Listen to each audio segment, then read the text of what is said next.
modalidades hemos visto y hemos visto un tema, virus del herpes, la familia del herpes viridae.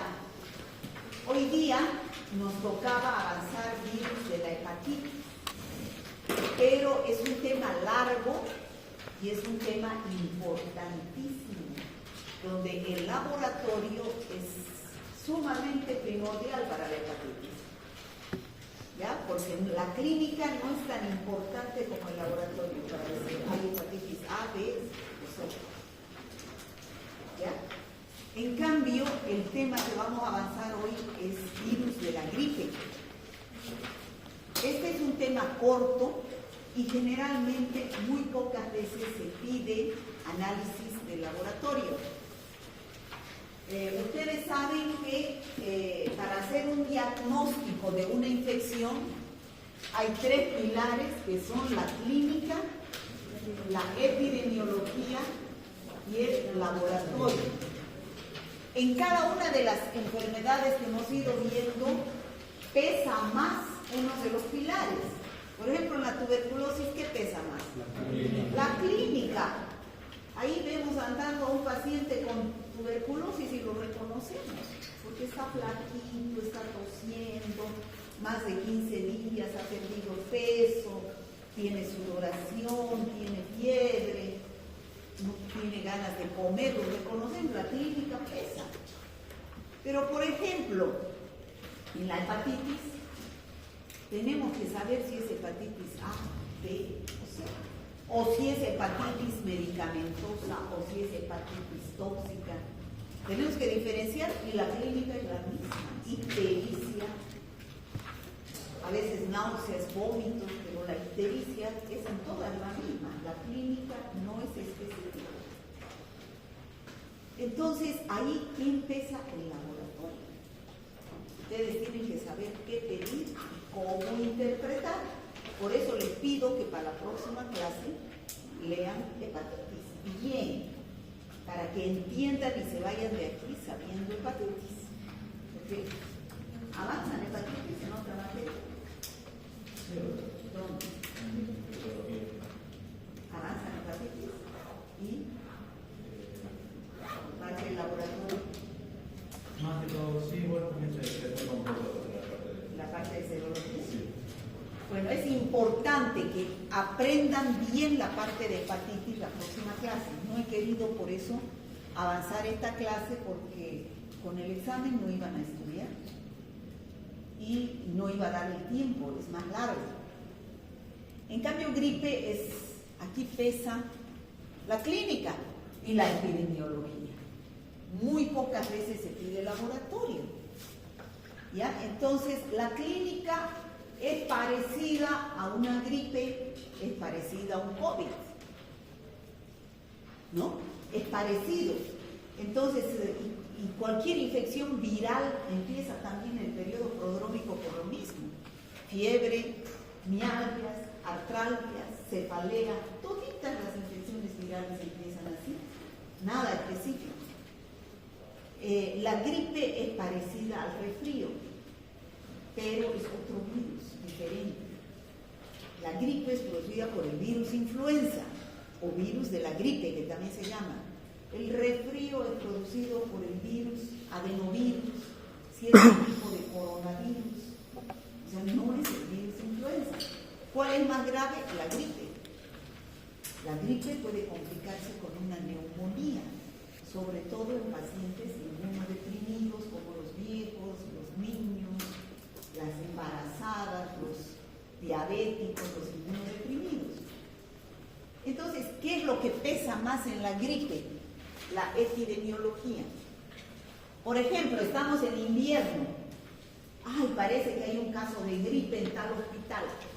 Esos primeros casos se toman análisis, hisopado nasofaríngeo, para saber si es virus de la gripe. Los primeros casos, si se confirma que es gripe, se hace la PCR, que es la reacción en cadena de la polimerasa, para saber qué tipo de virus de la gripe está circulando. Y entonces, por nexo epidemiológico, Si aparecen otros casos parecidos, se dice estamos ante una epidemia de gripe, pero no se pide a todos, a nadie. ¿Ya? No se pide a todos. Solamente en los primeros casos se pide el laboratorio para confirmar el diagnóstico. Va a haber aumento del número de casos en épocas frías. ¿Por qué? Ya saben ustedes. Porque hay aglomeración, hay hacinamiento, aumenta la carga viral, disminuye la funcionalidad del epitelio ciliado, por lo tanto ingresan más los microorganismos. Bueno, entonces en esa época hay que hacer vigilancia epidemiológica sobre infecciones respiratorias, que son las que ingresan por vía aérea. Entonces, desde el punto de vista del laboratorio, tenemos métodos directos e indirectos, tanto para todos los microorganismos, bacterias, virus, parásitos, hongos, así como hablamos en la clase de teoría. Los métodos directos, ¿qué es lo que van a buscar?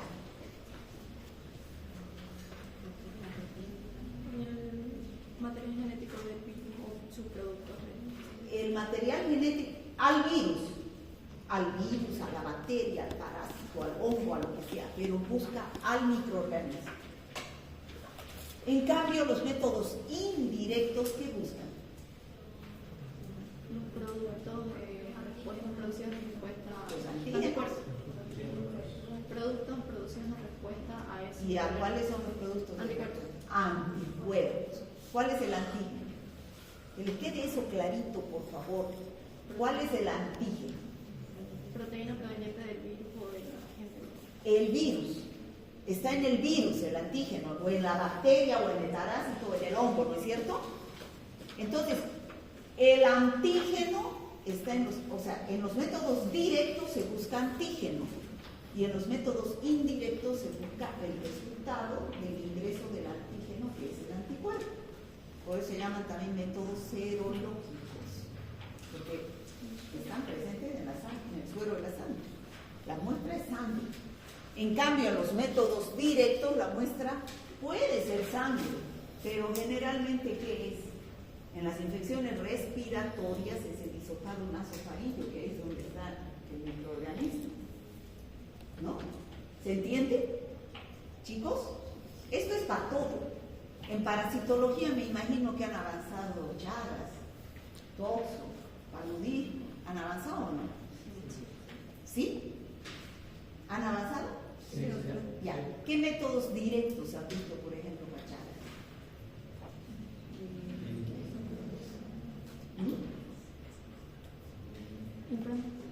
¿Quién es el agente etiológico en Chagas? Trypanosoma cruzi. Bueno, si mal no recuerdo cómo es el Trypanosoma cruzi, es así, ¿no es cierto? ¿Cómo es? Pero es una cosita que se mueve. Es tripomastigote. A ver, dibújelo como. Tripomastigote metacíclico. Es más larguito. Así. Sí. Bueno. En los métodos directos del Chagas, ustedes tienen que ir a buscar eso.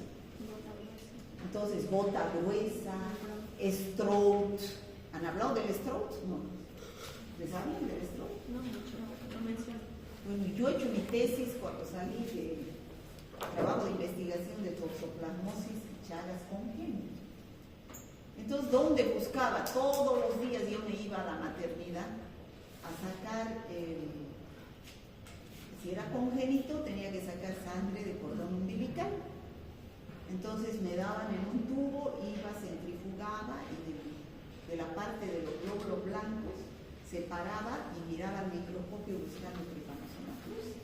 Ese es un método directo.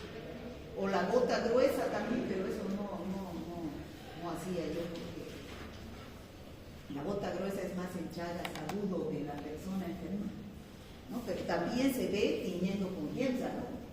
También con una tinción se ve al Trypanosoma. También hay el seno diagnóstico. ¿Les han hablado del seno diagnóstico? ¿No? Se hacen picar con la bichuca. ¿No? ¿No les han hablado de eso? El Trypanosoma en periodo agudo está circulando en sangre.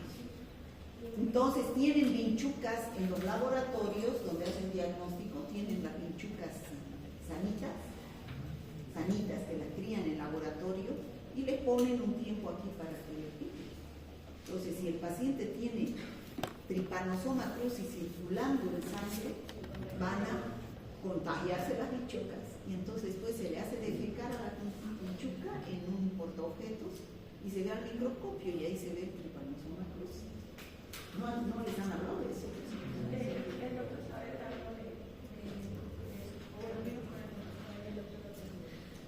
Seno diagnóstico se llama eso. Y los otros no hablan. ¿Quiénes son sus profesores?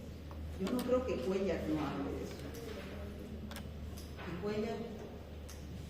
¿El doctor Cuellar es de alguien, su profesor? ¿No? Usted no se acuerda.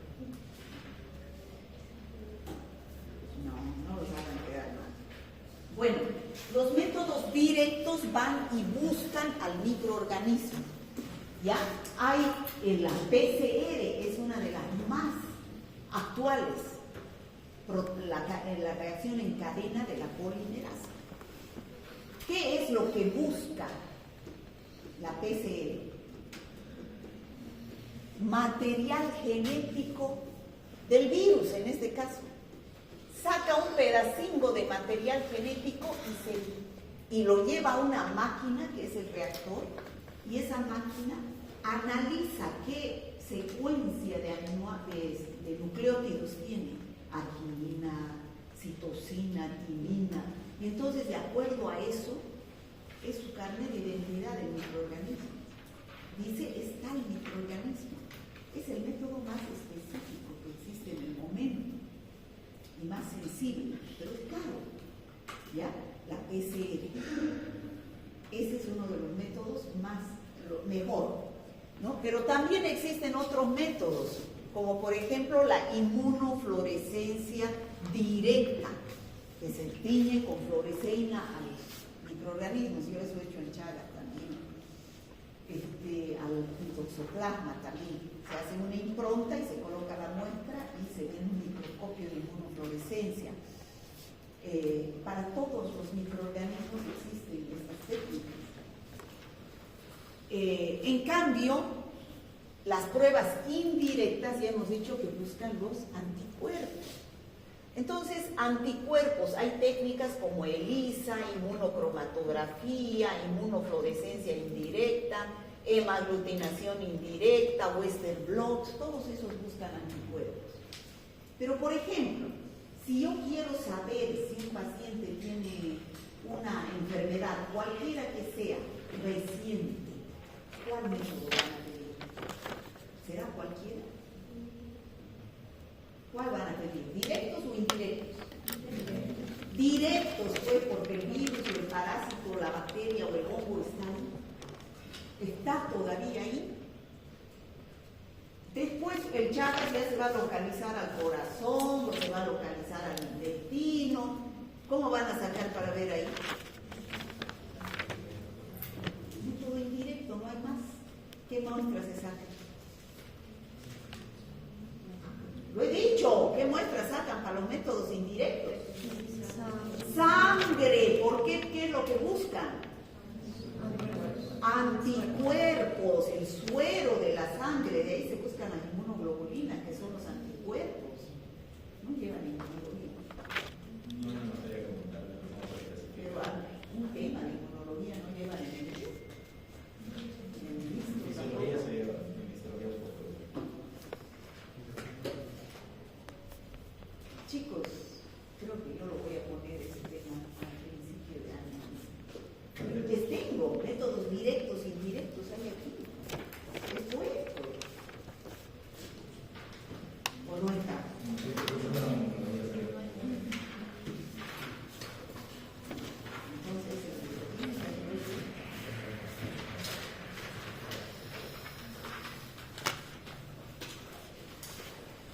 Es importante que sepan eso. Aquí está, pues, en la página 15. Métodos directos,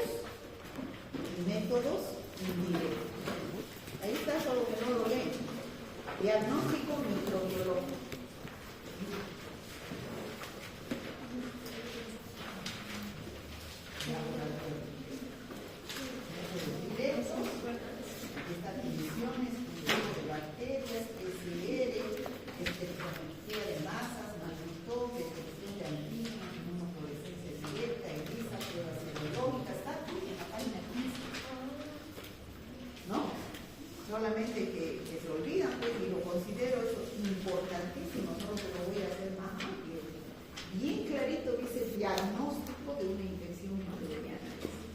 ¿Cómo hacer el diagnóstico?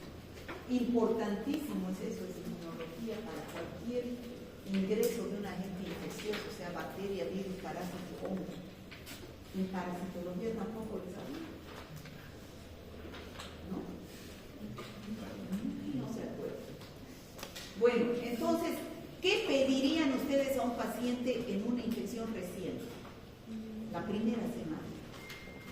¿Directo o indirecto? Directo, eso le tienen que decirme con claridad. Cuidado que me pidan un ELISA para gripe en la primera semana. ¿Desde cuándo está con gripe? Ayer. ¿Habrá ya anticuerpos?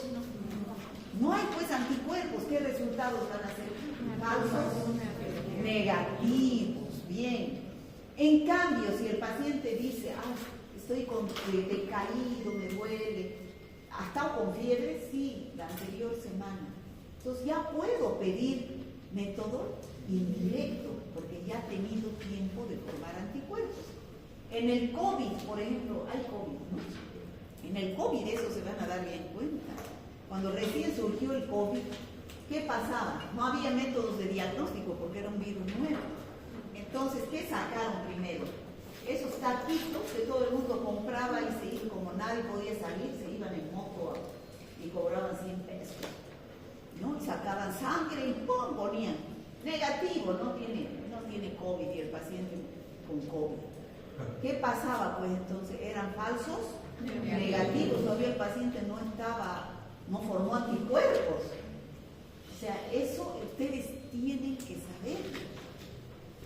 Tienen que saber qué pedir, en qué momento, para todas las enfermedades. Eso es el laboratorio de bacteriología y virología.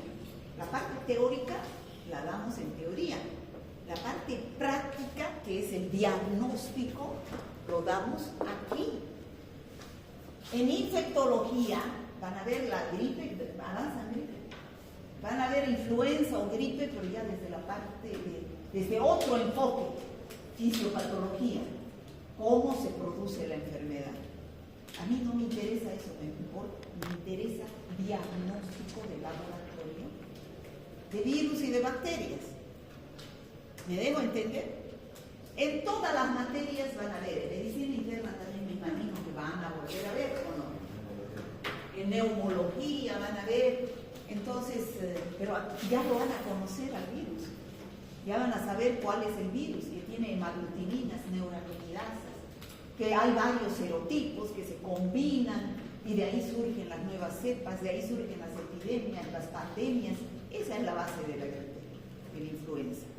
¿Se entiende, chicos? Bueno. Puede empezar. Gracias. Bueno, lo que dijo la doctora para mí es creo que lo más importante del tema de gripe. Y es básicamente lo que niños tienen que saber. Ya ustedes saben la competencia que tenemos en la guía, identificar dentro de la competencia cognitiva, identificar los tipos de virus, describir los mecanismos de transmisión y conocer los procedimientos para hacer un examen de laboratorio y confirmar el diagnóstico. ¿Okay? Hay algo interesante con esta nueva parte de biología, porque no estoy estamos entrando a biología. Los virus, como lo han debido ver en la parte de generalidades, son agentes parásitos intracelulares obligados para poder proliferar, requieren sí o sí de una célula huésped. ¿Sí? Y eso es algo muy importante.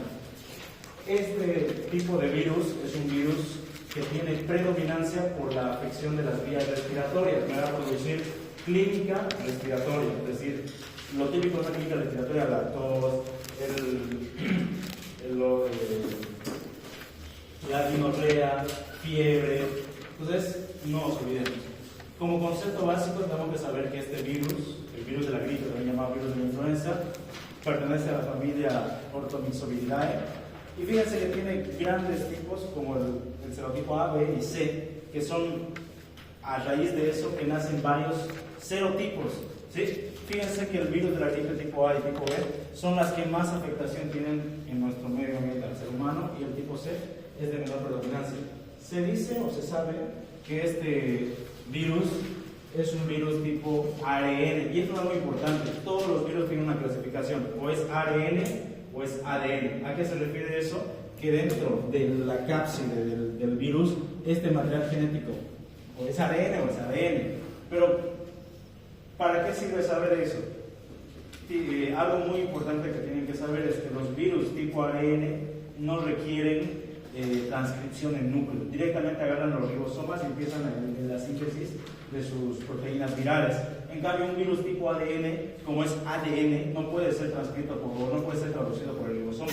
Requiere una transcripción extra en el núcleo a un ARN mensajero, y ese ARN mensajero recién se lee en el ribosoma para la síntesis de las proteínas virales. Los virus ADN son más, vulgarmente dicho, fregados. Ya los virus ARN, por así decirlo, no son tan fregados.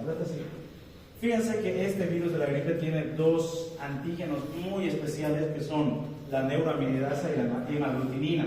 La hemaglutinina, y esto no se olviden por favor, es la que le da la puerta de entrada a las células respiratorias mediante los receptores de ácido ciálico.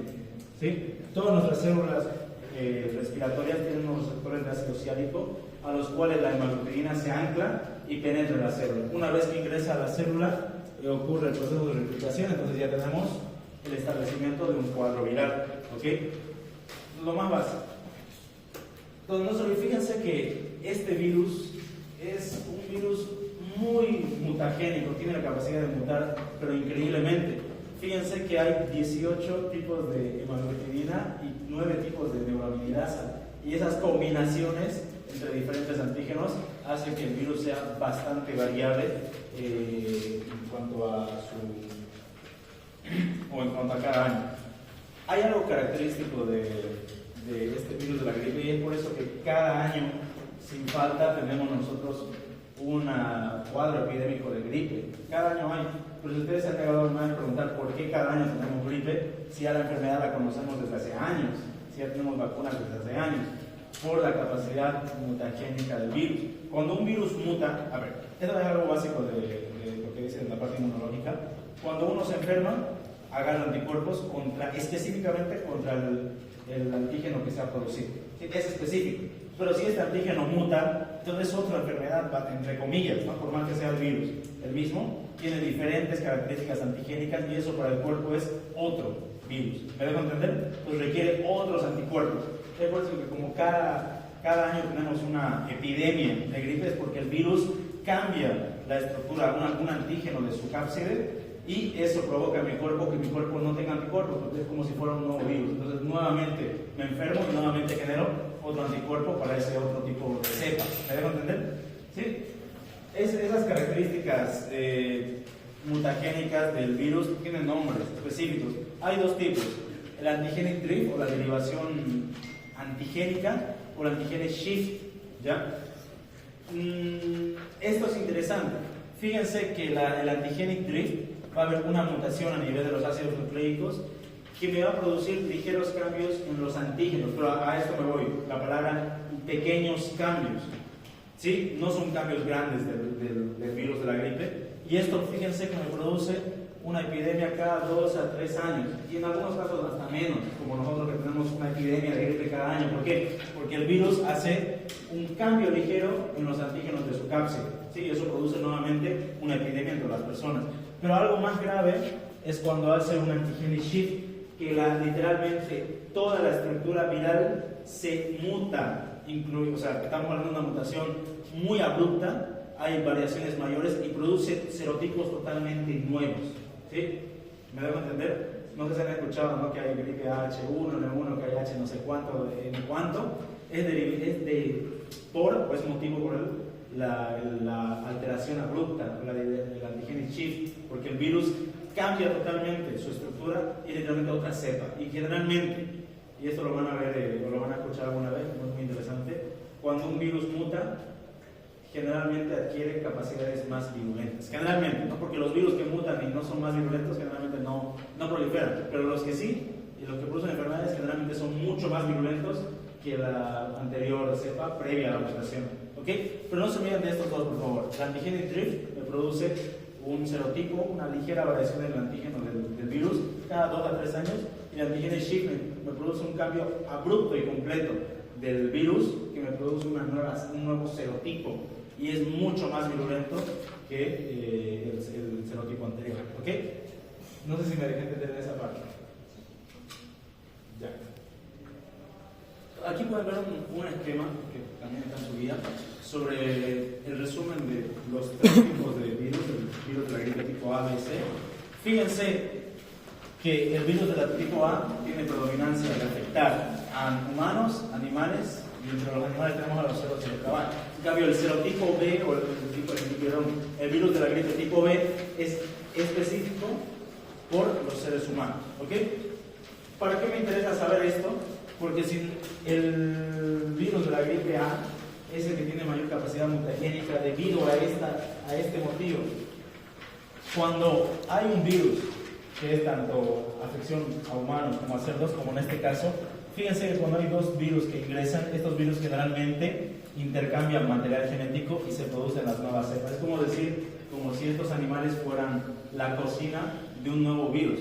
¿Sí? Como me afecta a mí, tiene antígenos predominantes de mí y se meten en el animal, entonces hay una mezcla del material genético y eso produce nuevos serotipos que son bastante peligrosos. Entonces, generalmente esas mutaciones van a provenir del grupo o del tipo A. En cambio, la influenza tipo C es menos común, afecta a los humanos. Hay infecciones por influenza tipo C, pero no son predominantes no son tan frecuentes en nuestro medio.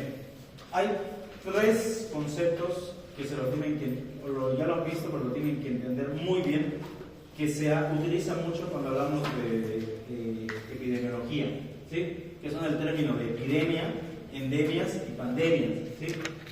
¿Qué son las endemias? Lo dice nuestro concepto, es una enfermedad que afecta a un número de individuos durante un tiempo determinado. Es decir, estamos en un área geográfica, hay diseminación de una enfermedad específica, a eso nosotros denominamos una epidemia, pero esto está durante un tiempo determinado, ¿sí? Es decir, 1 año, 2 años, dependiendo. Ahora, hay algo muy diferente que tiene que ver con endemia. Endemia se refiere a un área delimitada, ¿sí? Es decir, solo ocurre acá, esta enfermedad está acá, durante un tiempo indeterminado. Cuando hablamos de epidemias, hablamos de un tiempo determinado, de endemias un tiempo indeterminado en un área bien delimitada, es decir, no sé, en la comunidad de Samaipata, en la comunidad de Cotoca, o no sé, en algún pueblito específico, hay esta enfermedad y predomina esta enfermedad, a eso nosotros referimos como una endemia. Para que me entiendan, cada año nosotros somos un área endémica para el virus del dengue. ¿Sí? Es decir, solo hay dengue acá, no es que haya dengue en La Paz, en Oruro, por eso no es predominante, es un área delimitada, Santa Cruz, donde hay una enfermedad que predomina. A eso nosotros referimos como endemia, áreas endémicas. Ahora, pandemia es una enfermedad de distribución mundial, ¿sí? Tal cual hemos visto en el COVID, está en todo lado, está en acá, está en la China, está en, no sé, en Rusia. Para que me entiendan los conceptos bien, ¿ok? El mecanismo de transmisión del virus es netamente aéreo y también por vía conjuntival. Los viriones o los virus se eliminan por las gotitas de Flügger y fácilmente llegan a parar en otra persona, en el huésped susceptible, los aspira y estos al ingresar a la vía respiratoria se agarran de los receptores de ácido hialurónico de las células respiratorias de la otra persona, ingresan o empiezan su replicación viral. O en algunos casos ingresan por vía conjuntival. Más que todo ocurre, por ejemplo, yo estoy con gripe, estornudo o tos o hablo, tengo todo contaminado, especialmente mi mano, le doy la mano a la compañera me da la mano y después se frota los ojos, se hace así, e ingresa por vía conjuntiva. Y nuevamente se establece el cuadro de infección. Fíjense que el periodo de incubación de esta enfermedad es bastante corto. Generalmente cuando una persona tiene el primer contacto con el virus, en 2 días es el periodo de incubación hasta que se produzcan los primeros síntomas. Es bien cortito. Y fíjense que esta enfermedad es una enfermedad bastante autolimitada en muchos casos y dura poco tiempo, a diferencia de otros tipos de enfermedades respiratorias.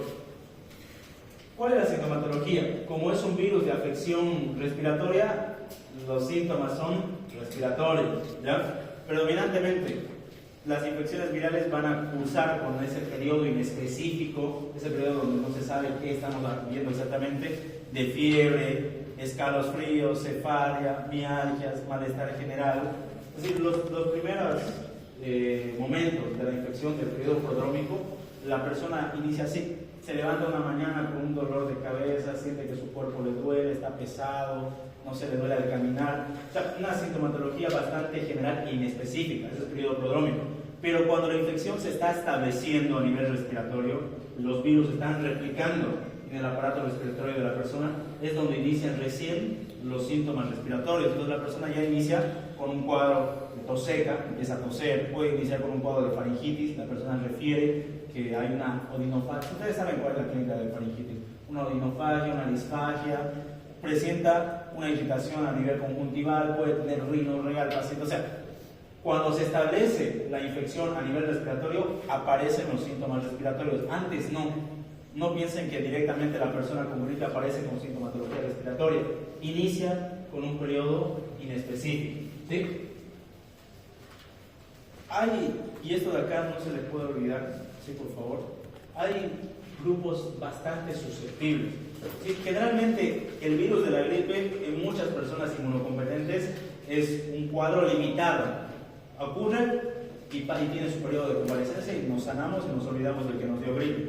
Pero hay algunas personas que esta gripe puede llegar a complicarse y se puede llegar a complicar tanto que puede producir patologías más graves a la persona. Estos huéspedes susceptibles, fíjense que principalmente son niños pediátricos menores de 5 años, menores de 4 años. ¿Sí? A estos niños nosotros tenemos que tener sumo cuidado para el diagnóstico de una gripe, porque no le podemos dejar con la gripe, en resumen. Personas adultas mayores de 65 años también son otro grupo otro grupo susceptible a formas graves o a complicaciones graves de la infección. Y también pacientes inmunodeprimidos, embarazadas, pacientes con VIH, pacientes que tienen tratamientos crónicos con corticoides. Todo ese grupo de personas son grupos susceptibles. ¿Sí? Eso no se pueden olvidar. Son personas a las cuales yo me preocupo de que pueda derivar esta infección respiratoria en una complicación mucho más grave. ¿Ok? ¿Cuáles son esas complicaciones graves de las que yo me preocupo? Generalmente son las neumonías. ¿Ok?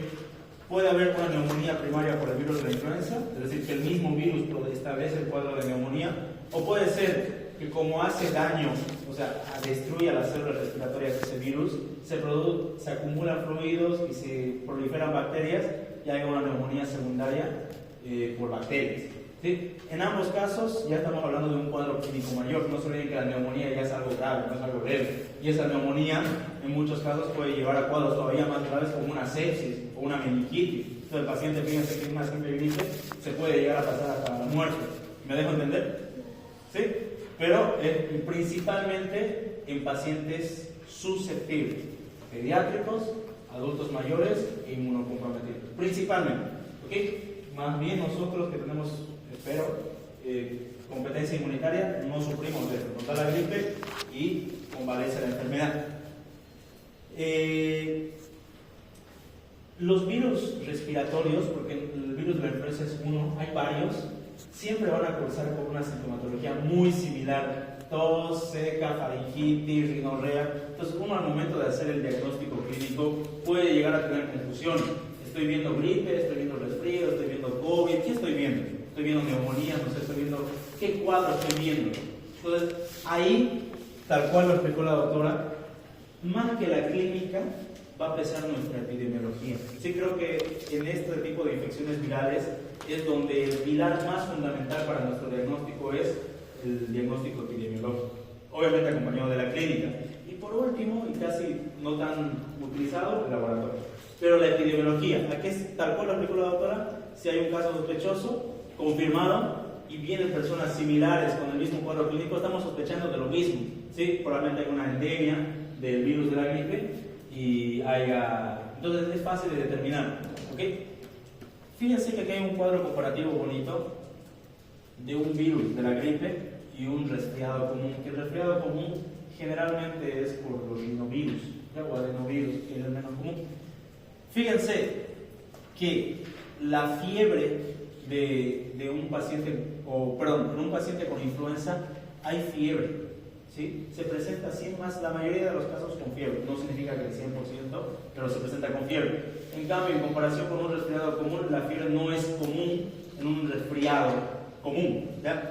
No es tan común. En un paciente con gripe hay mialgias, hay artralgia, hay cefalea. En cambio, en un resfriado común generalmente es afebril, más que todo el síntoma más característico de un resfriado común es, la descripción de chorrea la nariz, a eso nosotros le denominamos rinorrea, que es el síntoma o el signo más común de un proceso de resfriado común. ¿Okay? Acá vemos un cuadro comparativo similar al anterior de un virus de la influenza y un virus, un rinovirus, un resfriado común por rinovirus. Y actualmente, en estos últimos años, también se hace la comparativa con el virus del COVID, ¿sí? Porque los tres son virus respiratorios. Tienen clínica muy similar. Entonces, ¿qué me pesa ahí? La epidemiología, ¿sí? Por favor. Eso no se olvide. Viene un paciente con sospecha de un cuadro viral, ¿sí? Y nosotros solicitamos generalmente el estudio laboratorial para confirmar el diagnóstico. Generalmente, tal cual lo explicó la doctora, directos y indirectos. El hisopado nasofaringeo, nosotros con un hisopo estéril hacemos un raspaje de la mucosa nasal y eso lo llevamos al estudio. Generalmente, y aquí es lo que decía la doctora, los métodos directos, pongamos 5 días, ¿okay? De la enfermedad. El día 0 inició los síntomas, lleva 5 días y posterior a los 5 días.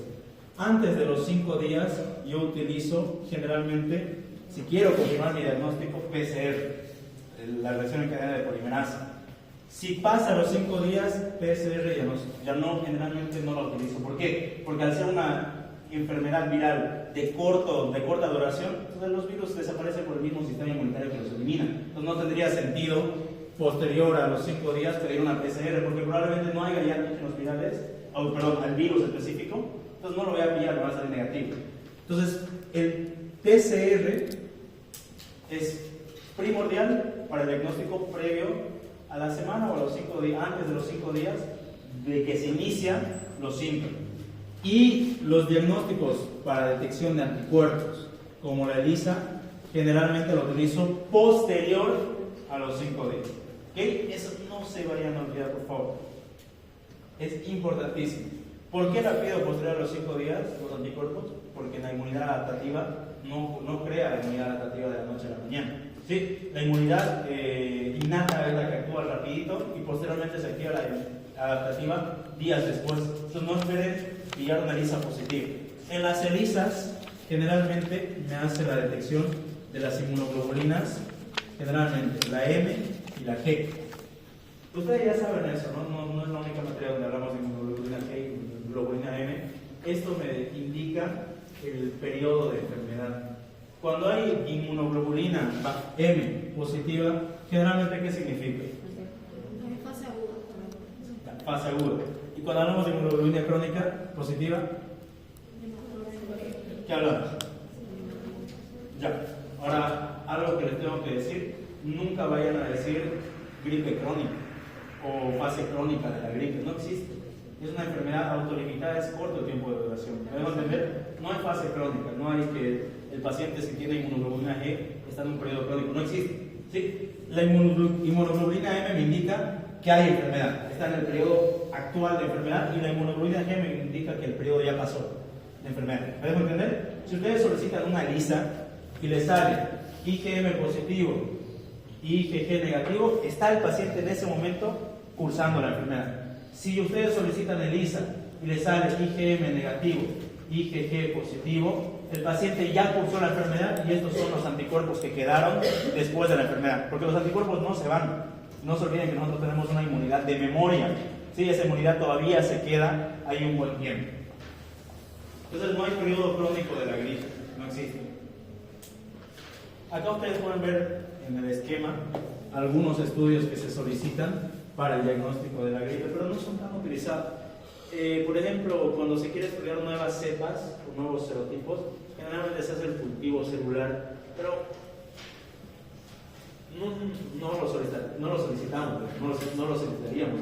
Agarran una muestra y hacen un cultivo de células y ponen la muestra en el cultivo de células y si las células se infectan, diagnostican al virus. ¿Me dejo entender? Pero no es común. También se puede hacer pruebas sanguíneas de hemaglutinación, ¿sí? Para detección de anticuerpos como antígenos, pero como la hemaglutinina. Se puede hacer la inmunofluorescencia, ELISA, todo lo que ha hablado la doctora. Pero los dos más importantes, la PCR y el diagnóstico por ELISA, ¿sí? PCR previo a 5 días y ELISA posterior a los 5 días de que se inicia el primer síntoma. No de que se inicie, ¿ok? Para que me entiendan. Algo extra, PCR en algunos contextos tiene otra significación, puede ser una proteína C reactiva, tienen que tener cuidado. PCR en contexto de biología, o en contexto de microbiología, hablamos de la reacción en cadena polimerasa, la detección del antígeno, del material genético del microbio. Pero PCR en otro contexto también se habla de la proteína C reactiva, y esto es un indicador inflamatorio, ¿sí? Cuando hay inflamación se elevan los niveles de PCR. ¿Ok? Esto es lo que estamos hablando, diagnóstico directo y diagnóstico indirecto. Si me están entendiendo, Casmin, ¿cuáles serían los tipos de gripe, de virus de la gripe? Virus de la gripe A, B y C. Ya. Douglas, de estos tipos A, B y C, ¿cuáles producen mayor enfermedad en el ser humano? ¿Qué dice Roberto? Excelente. ¿Cuándo es el periodo de incubación de la gripe aviar? Es cortito. ¿Cómo? ¿Cómo? ¿De 2 a 5 horas? ¿No? De 1 a 5 días. ¿De 1 a 5 días? De 2 a 3 días. 48 a 72 horas. Sí. Ajá. ¿Cómo? ¿Cómo? 5 días, no, es que no me confundan, por favor. Periodo de incubación significa cuando yo me contagio y cuánto tiempo tardo en manifestar mis síntomas, ¿sí? Y el menos a 5 días es cuando debo pedir el diagnóstico. O sea, a ver, hagamos una línea de tiempo, ¿ok? Este va a ser el periodo de incubación. Aquí no tengo síntomas, soy asintomático. Y aquí es el día 0 porque aquí empecé mis primeros síntomas, mi dolor de cabeza, no sé qué, mi fiebre, mis escalofríos. Esto de acá es periodo de incubación, 48 a 72 horas. Y del día 0 de que se inician los síntomas, parto hasta el 5 y para adelante. En este periodo yo solicito diagnósticos directos y posterior a ese periodo solicito diagnósticos indirectos. A eso se refiere, ¿sí? Pero el periodo de incubación solicitamos o PCR o solicitamos ELISA, no va a haber nada. Incluso, ¿para qué la vamos a hacer? Porque el paciente ni siquiera tiene síntomas, es asintomático. O sea, no me confundan eso, por favor. Sí, periodo de incubación, estoy hablando del tiempo donde el paciente no tiene síntomas, pero dentro de su cuerpo ya está habiendo replicación. En el día 0 inicia los primeros síntomas. A partir de ahí contamos los días. ¿Cuántos días? Entonces, eso el paciente rápidamente nos lo puede decir. Usted le pregunta, tengo fiebre, doctor. ¿Desde cuándo? Hace 3 días. Significa que hace 3 días es su día 0, porque ese fue el día que empezó. ¿Me dejo entender? ¿Cuáles son las proteínas más importantes del virus de la gripe? La neuroaminidasa y la hemaglutinina. ¿Para qué servía la hemaglutinina, Gabriela? ¿Para qué servía la hemaglutinina, Pablo? Jairo.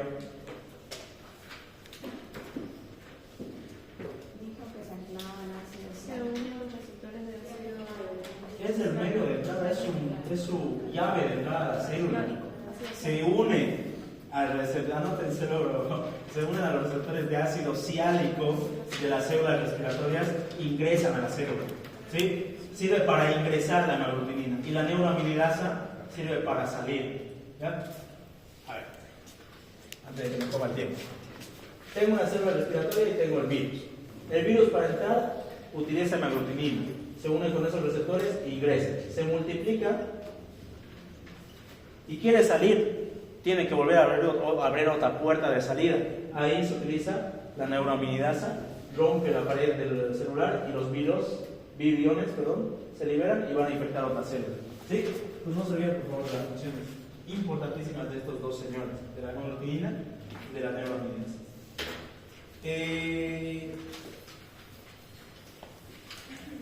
¿Quién me puede leer el caso clínico 1 de su vida? Por favor. A ver, Luis. A finales de diciembre, un joven de 22 años experimentó súbitamente cefalea, mialgia, malestar, tos seca y fiebre. Después de 2 días tenía irritación de garganta. La tos había empeorado y empezaba a padecer náusea y vómito. Algunos otros miembros de su familia habían tenido síntomas similares durante las 2 semanas anteriores. Excelente. Entonces, desde acá podemos inducir simplemente con los datos clínicos que es una infección respiratoria. ¿Ya? Ahora, ¿cuál sería el dato epidemiológico de este caso clínico más importante para que nosotros pensemos en un posible virus de la gripe? ¿Qué dices, Salvador? Los familiares que refirieron signos similares. Exactamente eso.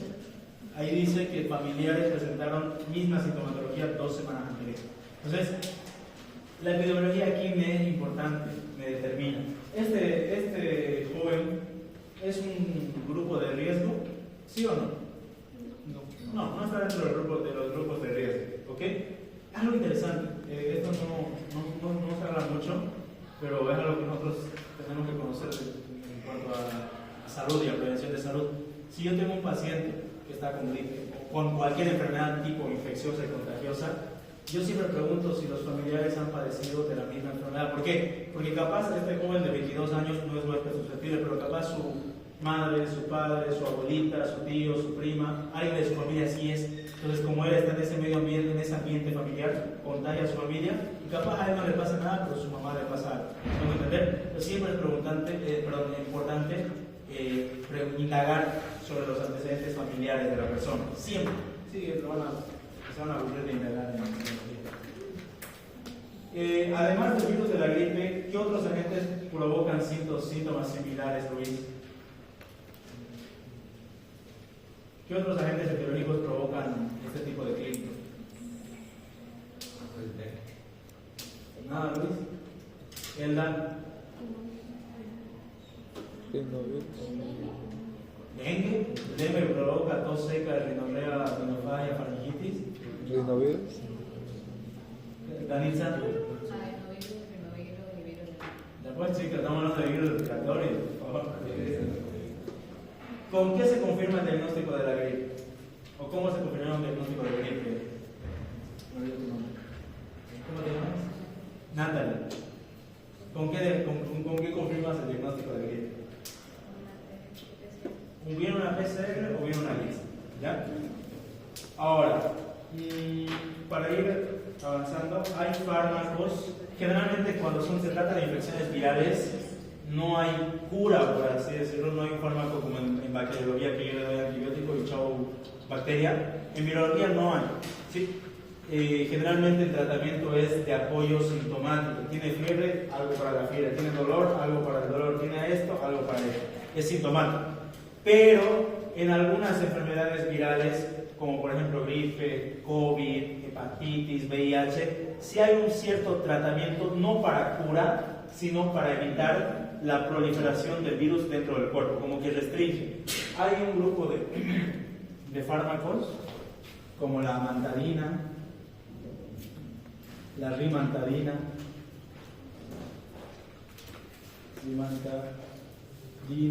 está el oseltamivir,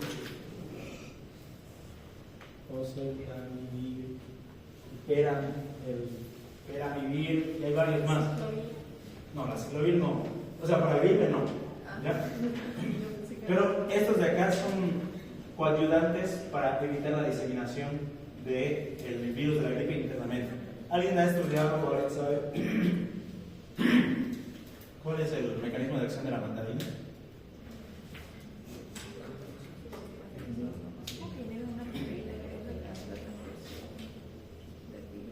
Eso.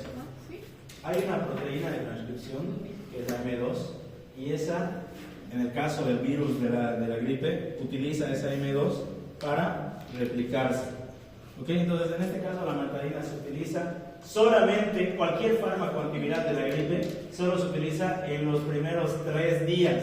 ¿Sí? ¿Sí? Si ustedes le dan un tratamiento de oseltamivir, amantanina, en los 4, 5, 6 días de su enfermedad, están dándole algo inútil, no va a servir. ¿Sí? Solamente se puede dar los fármacos de la gripe o para la gripe en los primeros 3 días desde el día 0 que se inician los síntomas, ¿sí? Como coayuda. Y el tratamiento no es para todos, es principalmente para los grupos susceptibles, lo que hemos hablado: niños, embarazadas y adultos mayores inmunocomprometidos. A eso sí o sí me tengo que asegurar de darles el tratamiento si está en los 3 días primeros de la infección. Si está ya posterior a los 3 días, le estoy dando algo inútil y algo que produce reacciones adversas, ¿ya? La mantadina ya no se utiliza, nos dice, al menos el doctor Savera nos enseñó a nosotros que la mantadina ya no es utilizada por una serie de cosas, pero actualmente sí se utilizan el oseltamivir, el peramivir, zanamivir, que son inhibidores. Estos de acá son inhibidores de la neuroaminidasa, ¿sí? Sabemos que la neuroaminidasa es esa proteína que utiliza el virus para salir de la célula. Entonces bloquea esa proteína y el virus no puede salir, entonces restringe la enfermedad.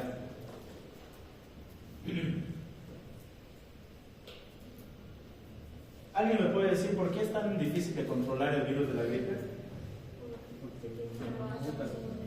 ¿Qué dice Valeria? Porque muta constantemente. Eso, por la capacidad mutagénica. No se puede controlar el virus, o no hay una vacuna súper específica, porque el virus o bien cada año muta, o de aquí a 10 años crea otro serotipo.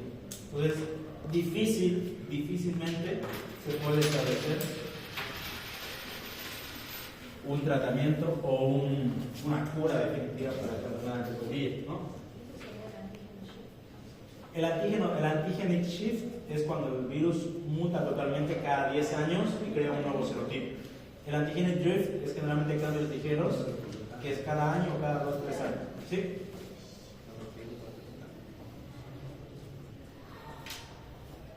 Fíjense, son 2 antivíricos que inhiben a la neuroaminidasa, oseltamivir, zanamivir, hay varios más de esa familia. ¿En qué tipo de personas estaría indicada? Por si acaso, ¿hay vacuna contra la gripe? No hemos hablado de eso. ¿Hay vacuna contra la gripe? ¿Sí o no? De hecho, la ponen y deberíamos todos ponerla, por si acaso, porque cada año. ¿En qué tipo de personas estaría indicada esta vacuna? Por razonamiento lógico. ¿Cómo? Personas susceptibles, bien. Pero ¿quién cree más? ¿Alguien más? Personal de salud. Personal de salud, nosotros. Porque nosotros vamos a estar en un ambiente hospitalario llenísimo de contagios. Entonces, si nosotros no estamos vacunados, no sirve un médico que va a estar tirado en cama enfermo unos 3-5 días, ¿no? Tenemos que cuidarnos. ¿Perdón? Generalmente es una cada año. ¿Sí?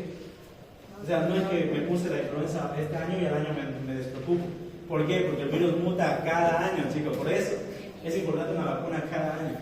¿Okay? Es importante que se vacunen ustedes, orienten a su familia igual. ¿Ok? Creí que era cada 6 meses. ¿Cómo? Creí que era cada 6 meses. Pero generalmente cada año. ¿Ok? Hay varios tipos de gripe, serotipos de gripe agresivos que han producido grandes pandemias y con un número grande de personas muertas, como la gripe española, la gripe asiática, la gripe de Hong Kong. Aquí se los resumo cuál es la mutación del serotipo. Fíjense que tiene, en la gripe española era el H1N1, es decir, hemaglutinina tipo 1 y neuroaminidasa tipo 1. En la gripe asiática, H2N2, hemaglutinina 2, neuroaminidasa 2. El del Hong Kong, H3N2, hemaglutinina tipo 3, neuroaminidasa tipo 2. ¿Okay? Entonces, cada año, nuevos, o cada tiempo, nuevos serotipos más virulentos. Fíjense, aquí en tratamiento de gripe están los inhibidores de este factor de transcripción M2 y están los inhibidores de la neuroaminidasa. Actualmente se utilizan los inhibidores de la neuroaminidasa. La matrona de la matrona casi yo no, eso nos enseñaron. Vayamos con el glosario. Endemia, ya sabemos qué es, ¿no? Una enfermedad delimitada en un área geográfico delimitada. Pandemia, distribución mundial. Epidemia se habla de la enfermedad que se distribuye con un número de casos mayores en un tiempo determinado. ¿Qué es un serotipo? Es un microorganismo infeccioso que varía en sus antígenos, ¿sí? Nada más que eso. Un antiviral es un fármaco que inhibe la replicación viral. La hemaglutinina es esa proteína del virus de la gripe para su ingreso a las células, y la neuraminidasa es esa proteína del virus de la gripe para la salida de los viriones de una célula infectada. Es simplemente eso. Ya, ¿hay alguna duda? Lo más importante acá, y si algún caso clínico entrara en su examen práctico final, va a tener que razonar mucho sobre el tiempo de duración de la enfermedad. Primeros 5 días, ¿qué diagnóstico? Posterior a esos 5 días, ¿qué diagnóstico? ¿Qué tratamiento? ¿En qué tiempo? Y todo eso, por favor, ¿sí? ¿Y quiénes son los huéspedes susceptibles? ¿A quiénes nos preocupamos? ¿Cuáles son las complicaciones de la enfermedad? Eso es lo mínimo que deben saber en cuanto a la parte clínica de la enfermedad de gripe. ¿Ok? Eso sería todo.